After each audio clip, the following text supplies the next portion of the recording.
My name is Don Mattice. I am the manager of the liquids business for Insulating Materials Incorporated.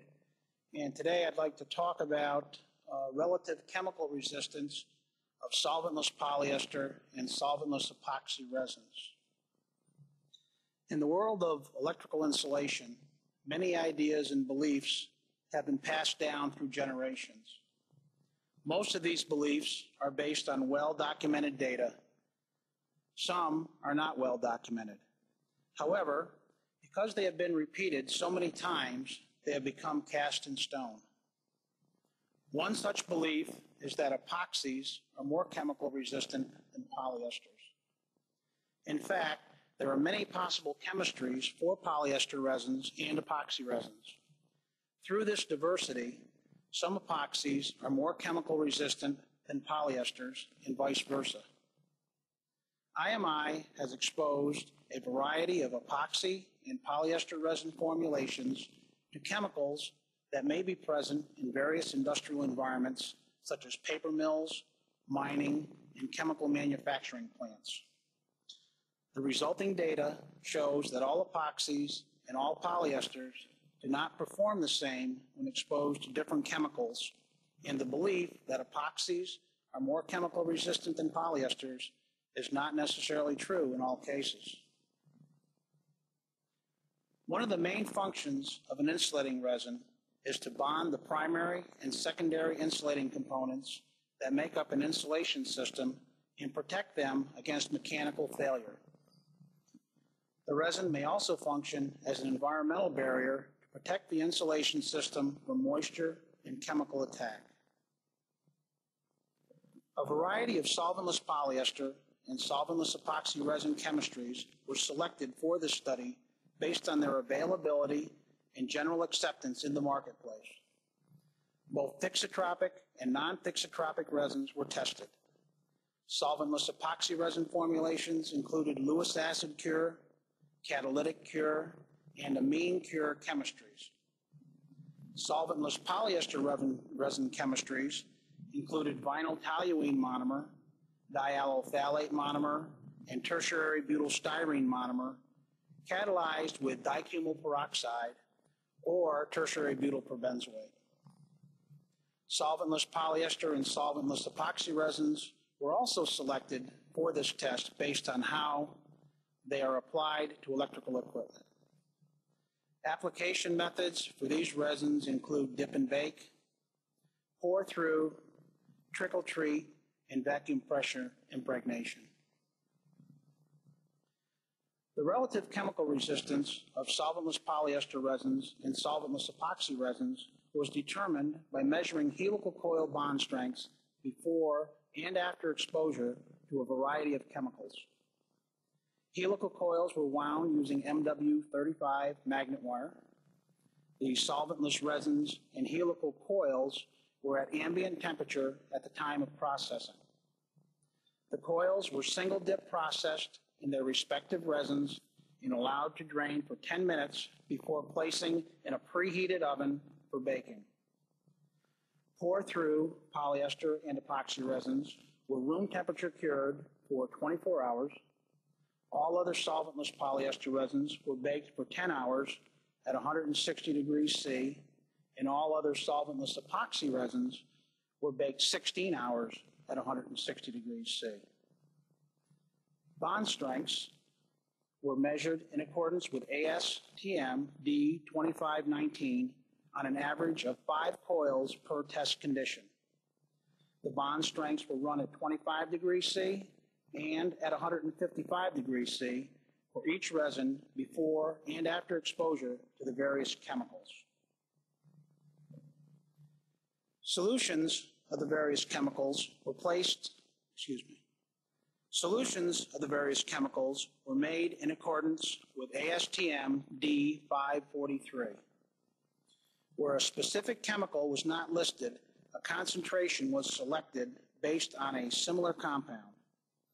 The resin-treated helical coils were immersed in the various chemical solutions for 168 hours at ambient temperature. After immersion, the coils were towel dried and helical coil bond strength measured at the ambient and elevated temperatures listed above. In regards to the description of the polyester resins, polyester number 1 is a vinyl toluene monomer, dicumyl peroxide catalyzed, solventless polyester resin. It's typically used in vacuum pressure impregnation. Polyester 2 is a vinyl toluene monomer, methyl ethyl ketone peroxide catalyst, and it's applied through trickle treat or pour through application. Typically, it's cured at room temperature. Polyester number 3 is a vinyl toluene monomer, methyl ethyl ketone peroxide catalyst, trickle treat or pour through application, room temperature cure, plus 1 hour at 160 degrees C bake. Polyester number 4 is a vinyl toluene monomer, dicumyl peroxide catalyst, vacuum pressure impregnation application. Polyester number 5, tertiary butyl styrene monomer, dicumyl peroxide catalyst, vacuum pressure impregnation application, and it is a thixotropic chemistry. Polyester number 6 is dialylphthalate monomer, dicumyl peroxide catalyst, dip and bake application. Polyester number 7 is a dialylphthalate monomer, dicumyl peroxide catalyst, dip and bake application. And finally, polyester number 8 is a vinyl toluene monomer, dicumyl peroxide catalyst, vacuum pressure impregnation application, and it too, like the other polyester mentioned above, is a thixotropic chemistry. In regards to the epoxy resin chemistries, we have epoxy number 1 is a Lewis acid cure chemistry, vacuum pressure impregnation application. Epoxy number 2 is a catalytic cure chemistry, vacuum pressure impregnation application. Epoxy number 3 is a catalytic cure chemistry, vacuum pressure impregnation application. Epoxy number 4 is a Lewis acid cure chemistry, vacuum pressure impregnation application, thixotropic. Epoxy number 5, Lewis acid cure chemistry, pour through application, room temperature cure. Epoxy number 7 is an amine cure chemistry, pour through application, room temperature cure, plus a 1 hour post bake at 160 degrees C. Epoxy number 8 is a Lewis acid cure chemistry, vacuum pressure impregnation.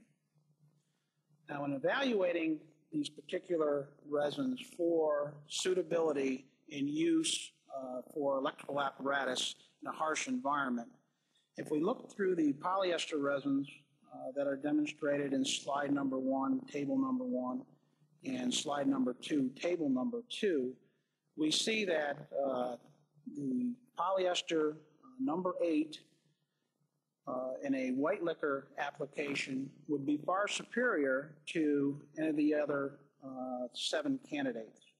So that would have a tendency to be chosen as a resin for that particular application. Some observations and conclusions. It is very unlikely, except in the case of a plant accident, that electrical equipment would be immersed in any of the evaluated chemicals for 168 hours. Test results should be interpreted as relative chemical resistance to indicate which solventless resins are more or less prone to attack by specific chemicals.